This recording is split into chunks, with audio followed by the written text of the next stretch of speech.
Road markings. An important but often underestimated tool for traffic safety. Road markings are very important tools to ensure that drivers safely reach their destination, even under difficult driving conditions like nighttime and during rainfall.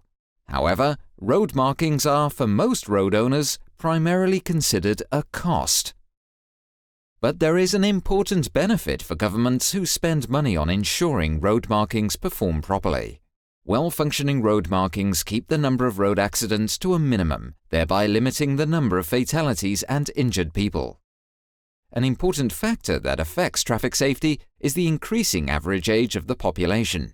Senior drivers require better guidance tools on the road to compensate for a slower reaction time and less light-sensitive vision. In other words, we need to assist especially senior drivers with proper signage, both on and along the roads. The signage should at minimum be to the level stated in the standards and to what is expected from a modern society. You could also say, what is not visible should be made visible. Road markings are made of different kinds of material. To choose the right type of road marking material, you have to consider various factors, such as type of road marking task, traffic density, type of road it will be applied on, available machinery, climate, and road marking culture in the given country or region. According to the standards EN 1871 and EN 1790, materials for road markings can be placed in 5 categories: cold plastic, paint, thermoplastic, preformed thermoplastic, and tape. We'll take you through the characteristics of each of these categories. Cold plastic is basically a mix of 2 to 3 components that together create a chemical reaction and form the road marking. Cold plastic meets the demand for high traffic areas and various climates and can be applied either by hand or machine. Cold plastic can be used for Type 1 and Type 2 markings, and drop-on beads are applied. Paint can either be a waterborne paint or a solvent-borne paint. Drop-on beads are also applied to paint. Paint is a thinly applied road marking and thus suitable for roads with less traffic. Thermoplastic is the third category of road marking material. It is a hot-applied material with premix and drop-on beads.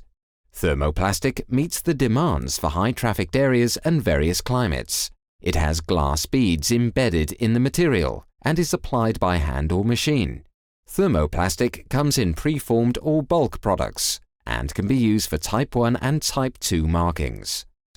Preformed thermoplastic is typically used for signs, symbols, and for smaller road marking applications like pedestrian crossings, bicycle signs, arrows, and disabled symbols. Preformed markings are applied with a gas burner. The last category of road marking material is tape. The material is a flexible polymer tape with pre-applied beads. Tape is often used as temporary markings as it's easy to remove. The minimum performance of road markings is typically stated in a standard. The performance of markings is either evaluated as nighttime visibility, referred to as RL, or as daytime visibility, referred to as QD, in millicandela per lux per square meter. The nighttime retroreflection is the situation where the headlights of the vehicle illuminate a marking, and the glass beads return the light to the eyes of the driver, allowing him or her to use the markings as guidance. This is called retroreflection. The daytime visibility is when the sunlight illuminates the road marking and the glass beads reflect light in all directions, including in the direction of the eyes of the driver. Under dry weather conditions, retroreflection and reflection is optimal, but under wet and rainy conditions, they are reduced due to mirror reflection, which results in lost retroreflection. You could also say, safety is visible. If there were no glass beads in the road marking, most of the light from the car's headlight would just reflect in the road marking away from the driver. Due to the glass beads, the light from headlamps bends through the glass bead and is then reflected back to the driver's field of vision. This way, the road markings will light up and become visible at night.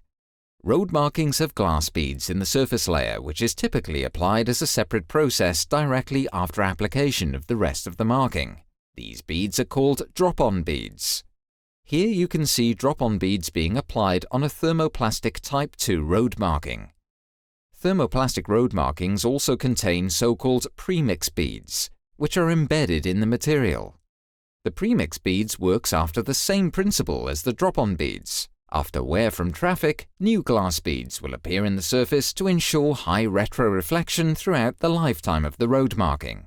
This is a special feature for thermoplastic. Road marking types can be divided into two groups, Type 1 and Type 2 markings. Type 2 are road markings with special properties meant to enhance the retroreflection in wet or rainy conditions. Type 1 road markings do not necessarily have such special properties. Type 2 are typically structured lines or flat lines with big glass beads. The structured lines vary in shape and form. They can be dotted, lined, systematic, and chaotic. One reason for using structured road markings is that it can generate a rumbling and buzzing effect in the car when the driver drives on the lines. Thereby, the driver is warned when they unintentionally cross road lines. Another reason for using structured road markings is its drainage effect. When it rains, the water stays on flat road lines and creates a water film on top, which reduces the retroreflection and visibility of the lines, especially at night when the driver needs the lines the most. However, when it rains on Type 2 markings, the structure of the lines drains away the water from the glass beads and the lines, so the markings have higher retroreflection and visibility. The drop-on glass beads and premix beads for thermoplastic can do their job and reflect the light at nighttime, making the line visible for the driver. The minimum retroreflection levels required for different types of roads and conditions are highlighted in national and international standards. These levels are set to ensure safe traffic guidance, especially under difficult driving conditions, like driving at nighttime, where retroreflection of light from markings may be the only guidance available for the driver. Even more challenging is ensuring high-performance markings under wet and rainy driving conditions. The main standards are the European EN 1436 and the US ASTM E1710, E2177 and E2832. Here is an example of a table from EN 1436, showing the minimum retroreflection level of night visibility in dry markings for a given class of road. The European Union Road Federation, ERF, recommends a minimum preview time of approximately 3 seconds. To obtain the 3 seconds preview time, ERF recommends a minimum 15 cm wide road marking with RL values of 150 in dry conditions and 35 in wet conditions. By measuring the retroreflection of the markings, you obtain an exact and documented overview of their performance. Measurements are made using retroreflectometers. Such instruments are available as handheld or mobile units. Handheld retroreflectometers provide spot measurement of markings. As they're hand-carried, these retroreflectometers typically require road closage or usage of other safety measures to protect the measurement staff from the traffic. A mobile retroreflectometer, on the other hand, is mounted on a vehicle and measures at traffic speed following the traffic flow. A mobile retroreflectometer can measure markings in its full length and width, providing a complete overview of the performance of road markings. Using a retroreflectometer, you could also say, safety is measurable.